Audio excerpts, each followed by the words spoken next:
What's up guys and welcome back to On The Brick with another custom minifigure review. This particular minifigure comes from BigKidBrix and it is, of course, Lone Starr's father's brother's nephew's cousin's former roommate, Dark Helmet. Also, did you guys know that there's an animated series for Spaceballs? Because I literally just learned that, and this picture is terrifying. Also, fun fact, in that series, Dark Helmet was voiced by D. Bradley Baker. Yeah, that D. Bradley Baker. Dark Helmet was a villainous spaceball who possessed the downside of the Schwartz and assisted President Scroob in gathering more air for planet Spaceball.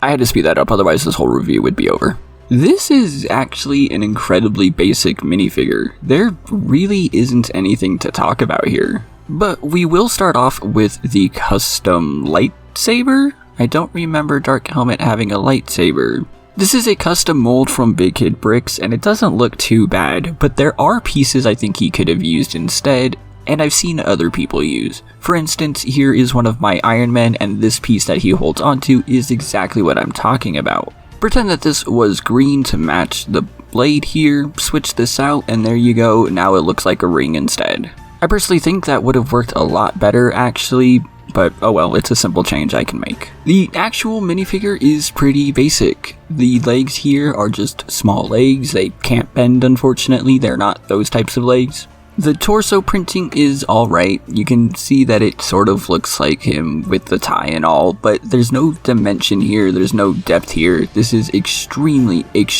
basic, like probably the most basic printing I've ever seen. And it's the only printing on this entire figure. The arms do have these gauntlets, which actually look okay and I do enjoy them.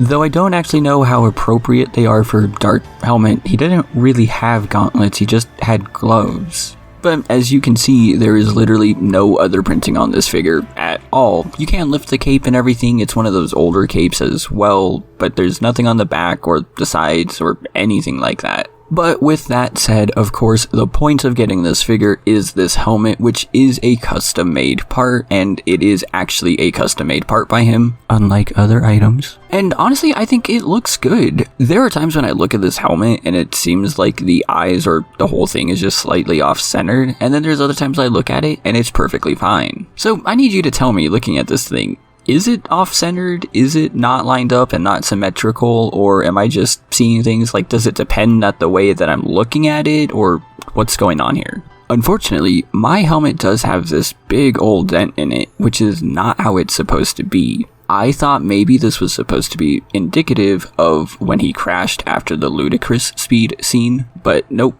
The pictures on the website show that it's supposed to be a smooth helmet. And finally, you can actually take the helmet off. There is a printed head underneath. This is obviously not a custom print. This is Rick Moranis' head from his character in the Ghostbusters Lego set, which is of course perfectly appropriate as that is who plays Dark Helmet. So overall, this is an okay minifigure. While I like getting the custom lightsaber, I would have preferred it as a ring. There is basically no printing on this thing. And because of that, there's like no details at all.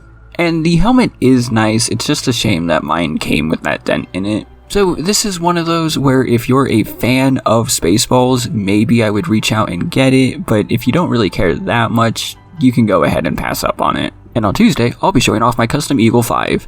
Please do let me know all your thoughts in the comments down below, let me know what you like or dislike about this figure. Remember to like and subscribe as well, and a huge shout out to all my patrons for their awesome and continued support, especially people like Jonathan and Project Elements. Thank you all so much for watching, and I will see you next time.